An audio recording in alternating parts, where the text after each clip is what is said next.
세상에 영원한 것은 없습니다. 세상에 영원하신 분은 오직 하나님 한 분뿐이시죠. 절대 넘어지지 않을 것 같았던 인생, 절대 사라지지 않을 것 같았던 세상 권세, 절대 없어지지 않을 것 같았던 제국의 영광도 다 사라지고 무너지고 없어지는 것이, 그것이 바로 인생입니다. 아무리 세계가 로마로 통한다라고 자부하면서 천년의 역사를 자랑했던 로마도 결국에는 사라졌습니다.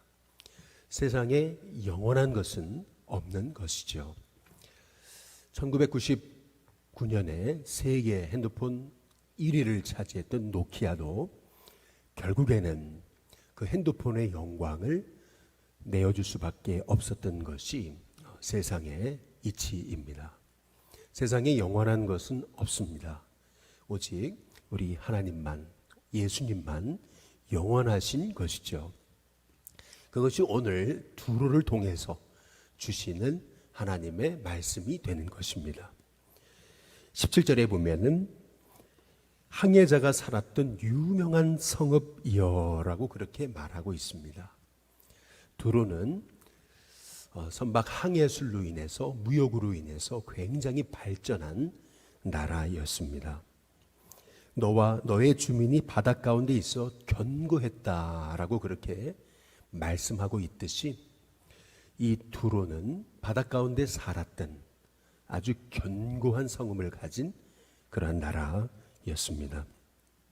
17절에 해변의 모든 주민을 두렵게 하더니라고 이렇게 말씀하시듯이 세상 모든 해변의 민족들을 두렵게 했던 나라가 두로였습니다. 그런데 17절 끝에 어찌 그리 멸망하였는고라고, 어찌 그리 멸망하였는고라고 그렇게 말씀하고 계시듯이, 두로가 망한 것은 세상의 놀람이 됐던 것을 볼 수가 있습니다. 어느 정도 놀랐냐면은 18절에 보니까 내가 무너지는 그날에 섬들까지 진동할 것이다 이렇게 말합니다. 또한 바닷 가운데 섬들이 너의 결국, 그 망하는 결론을 보고 놀랄 것이다, 이제 이렇게 말씀하고 있습니다. 섬들이 놀랐는데요, 섬들이 진동할 것이라고 말씀하고 있습니다. 결코 무너지지 않을 것 같았던 그 두로가 무너졌다는 사실 자체가 섬들이 진동할 정도로 그렇게 놀라운 소식이었다라고 말씀하고 계시는 것이죠. 우리는 늘 세상에 영원한 것은 없다라고 하는 사실을 우리가 생각하면서 내가 조금 잘 된다고 교만하지 않는 하나님의 종들이 되시길 주님의 이름으로 축복합니다. 언제나 교만하면 넘어지는 겁니다. 교만하면 망하게 되어 있습니다. 하나님이 한번 낮추시면 낮아질 수밖에 없는 게 인생인 것이죠. 그러나 또한 이 두로의 멸망을 통해서 보는 한 가지 소망은, 세상에 영원한 것은 없고 높아진 것은 다 낮아질 것이라고 하는 이 말씀을 통해서 영원한 1등도 없지만 또 영원한 꼴등도 없다라고 하는 사실을 우리가 깨닫게 됩니다. 항상 대형교회가 대형교회가 아니고요, 항상 소형교회가 소형교회는 아니라는 것입니다. 언제나 인생은 역전될 수 있고 또 인생은 길게 봐야 된다라고 하는 사실을 오늘 말씀을 통해서 우리가 깨닫게 되는 것이죠. 지금 내가 조금 어렵다고 해서 우리가 속단하고 이제 끝이다 할 필요가 없다라고 하는 것입니다. 언제나 하나님의 약속 붙들고 말씀 의지하고 나아가면 하나님께서 언제든 우리를 사용할 수 있음을 우리가 생각해 보게 될 때, 이 두로의 이 결론, 엎드러지는 이 두로의 결론을 우리가 보게 되면서 무엇보다 깨달아야 될 것은 세상에 영원한 것은 없다라고 하는 것이죠. 그래서 언제나 겸손해야 되겠고, 영원하신 하나님, 영원하신 하나님의 말씀만이 영원하다는 사실을 우리가 생각하면서 늘 우리의 생각이 아니라 세상의 환경이 아닌 하나님의 약속의 말씀을 의지하는 하나님의 종들이 되어야 될 줄로 믿습니다. 오늘 여기 19절에 보면은 이런 말씀을 주세요. 내가 너를 주민이 없는 성과 같이 황폐한 성읍이 되게 하겠다. 이제 이렇게 말씀하세요. 주민이 없는 황폐한 성읍이 될 뿐만 아니라 20절에 보면은 내가 너를 구덩이에 내려가는 자와 함께 내려가서 옛사람에게로 나가게 하는데 너를 그 구덩이에 내려간 자와 함께 땅 깊은 곳 예로부터 황폐한 곳에 살게 하겠다. 이렇게 말씀하고 계십니다. 구덩이로 너를 완전 끌어내리겠다라고 이렇게 말씀하고 계시는 것을 이제 볼 수가 있습니다.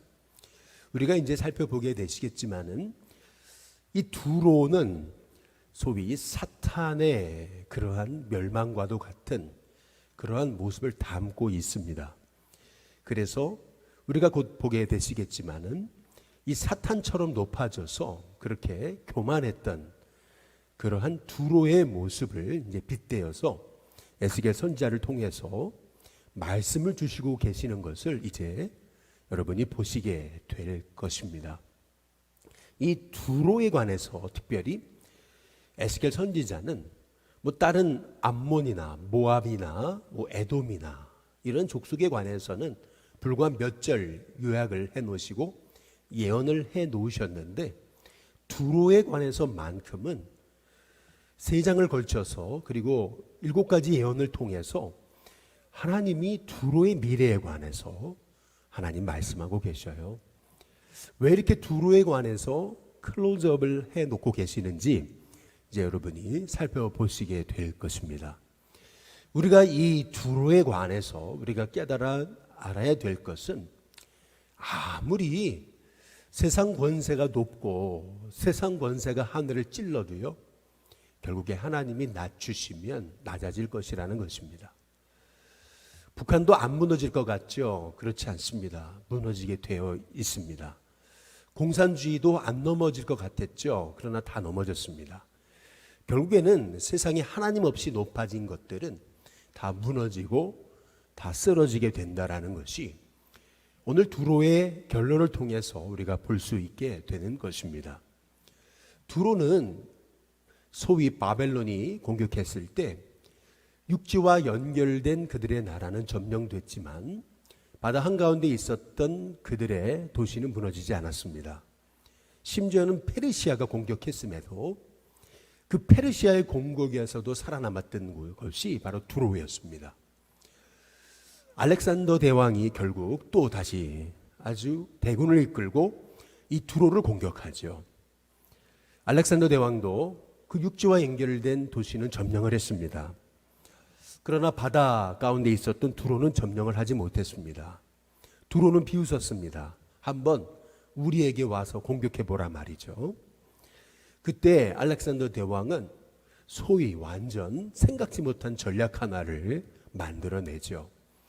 그것은 육지에서 그가 허물었던 그 두로의 성벽을 바다로 옮겨와 가지고 바다에 그 바다를 메워 가지고 육지로 만들어서 그래서 이 두로와 연결된 그 바다를 육지로 만들어서 결국에는 두로를 점령해 버립니다. 그리고 나서 2,000명을 십자가에 못 박고 3만 명을 노예로 팔아넘겼다라고 하는 기록이 남겨져 있습니다. 그 이후에 두로는 사라집니다. 오늘 말씀 성경이 말씀하신 그대로죠. 21절에 보면은 내가 너를 패망하게 하여 다시 잊지 못하게 하리니 사람이 비록 너를 찾으나 다시는 영원히 만나지 못하리라 주 여호와의 말씀이니라. 여기 21절 말씀 사람이 비록 너를 찾으나 다시는 영원히 만나지 못하리라. 안 무너질 것 같았는데 무너지더니 나중에는 사람들이 아무리 두로를 찾아도 찾을 수 없는 그러한 역사 속에 사라진 도시와 나라가 되고 말았다라고 하는 것이 오늘 에스겔을 통해서 하나님 주신 음성인 것입니다. 아마도 이 에스겔을 통해서 하나님 말씀이 선포될 때 두로 사람들 또 세상 사람들은 비웃었겠죠. 아니 두로가 무너져? 그럴 리가 없어. 아니, 저 선지자는 뭔가 생각이 잘못됐나 보구나. 뭔가 이상한 환상을 보나 본데 뭔가 조금 어떻게 된 거 아니야? 라고 하면서 이 에스겔이 선포했던 이 예언의 말씀, 하나님의 말씀을 비웃고 조롱했겠죠. 그러나 역사는 이 두로가 알렉산더 대왕을 통해서 완전히 짓밟힘을 받았다는 것을 증언하고 있습니다. 다시 말해서 풀은 마르고 꽃은 시드나 오직 여호와의 말씀만이 온전히 서게 되는 것을 우리는 역사를 통해서 볼 수가 있는 것이죠. 그래서 우리는 이 두로의 멸망을 보면서 우리가 깨달아야 되는 것은 언제나 우리는 겸손해야 된다라고 하는 사실입니다. 교만하면 망한다라고 하는 사실이고요. 하나님 없이 높아진 것에 대해서 우리가 부러워할 것이 아닙니다. 세상 바라보면서 하나님 없이 떵떵거리며 살아가는 인생을 바라보면서 왜 하나님 없이 사는 저들이 저렇게 잘 사는데 우리는 왜 이렇게 고난당하는가라고 낙심하고 절망할 필요가 없다라고 하는 것입니다. 하나님 없이 높아진 모든 것은 결국에 무너지게 되어 있기 때문에 그렇습니다. 따라서 우리가 세상에 하나님 없이 높아진 것을 바라보면서 부러워하고 원망하고 불평할 것이 아니라 오직 예수님 바라보면서 날 구원하신 하나님의 은혜를 바라보면서 감사하고 오늘 이렇게 부족해도 나를 써주시는 하나님의 은혜를 생각하면서 매일매일 하루하루 말씀 의지하는 삶이 복되다라고 하는 사실을 깨달으면서 매일 하나님 의지함에 우리가 감사하면서 의지하는 인생에 복이 있음을 깨달으면서 오늘 하루하루 매일 매순간 예수님 바라보며 살아가는 저와 여러분이 돼야 될 줄로 믿습니다. 성공하는 기업들의 8가지 습관이라고 하는 책이 있습니다.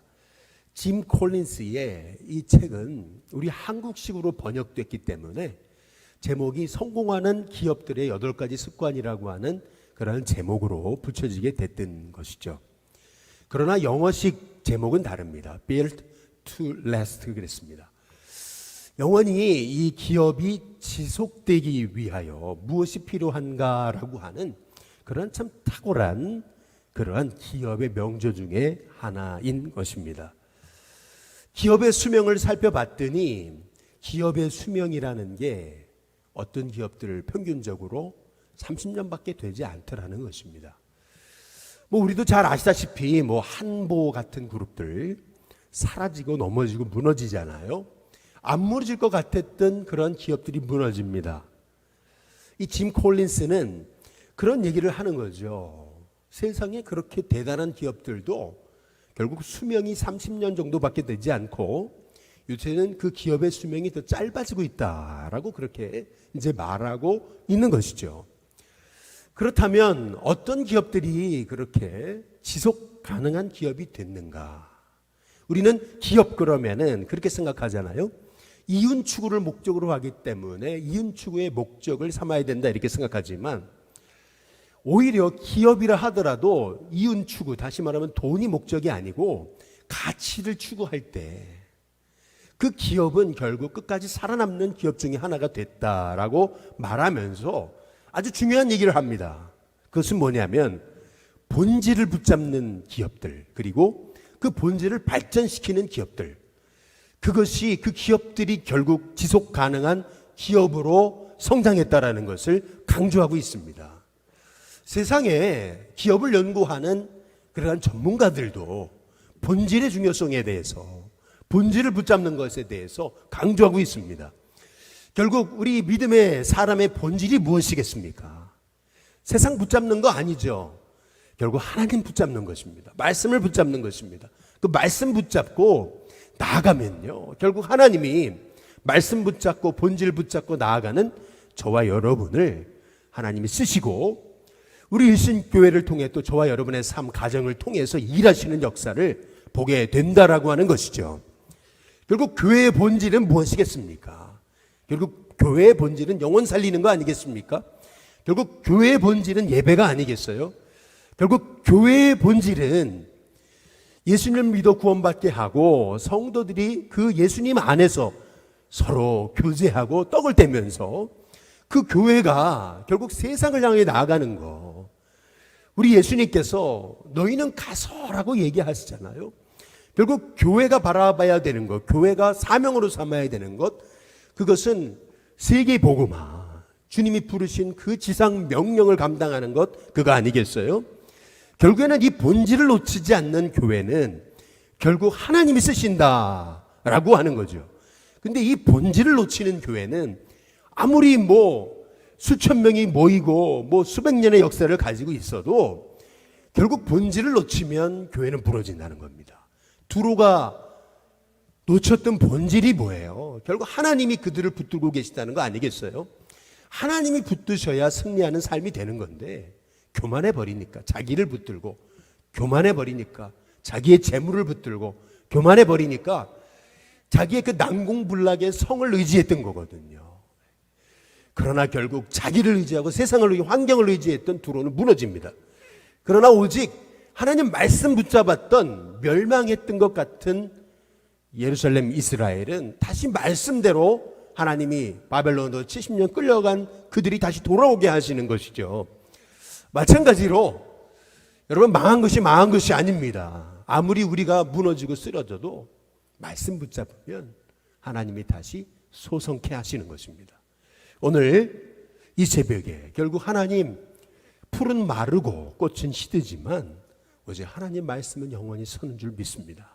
그 말씀 의지하고 오늘도 우리가 환경 바라보지 않고 우리가 겸손하게 나를 의지하는 것이 아닌 살아계신 하나님, 날 구원하신 예수님 바라보면서 매일 그분의 은혜 속에 살아갈 때 저와 여러분을 통해서 하나님 영광 받으시고 일하시는 지속 가능하게 쓰임받는 우리 일신교회로 저와 여러분의 삶으로 하나님 쓰시는 은혜가 있게 될 줄로 믿습니다.